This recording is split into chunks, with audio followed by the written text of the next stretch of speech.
Ngipidang subhai pi barok syagani ke channel ke jungi bat hagani ke video ngin pek yakani ke post ke barang slide thamai po Meghalaya.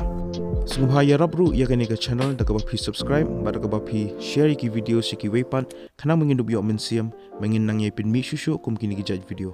Sa follow ru ya ke Instagram ke jungi lada komno pikom ya like ki video sapo ke YouTube dan ni pim ju yo yaki notifications. Ya kini ke post lapalai da ke horticulture office East Gentle Hills mentau benai arjar apulai. Kakatang juga ke post kedai office assistant.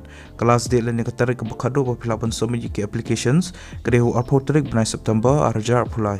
Ke interview kin sepenang haka arpundro tarik September arjar apulai. Ya kini ke post office assistant ke like kawai ke age limit leni ke kerta ke beredo kedai kat prasnam bat ke behedo kedai like for arsenal. Kandan ke upper age relaxation kat kum ka an jengka government of Meghalaya.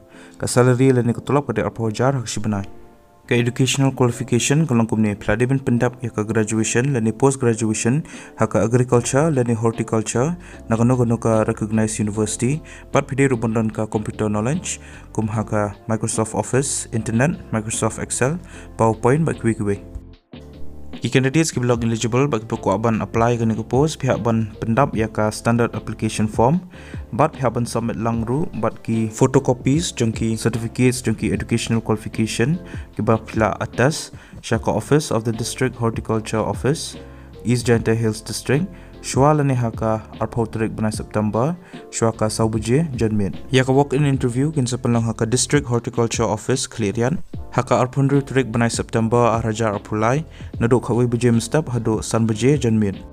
Ki candidates ki ba shortlist ki habar wanra iki original documents ka residential certificate bat ka epic card syakanika walk-in interview kin kam I preference ba yaki local candidates.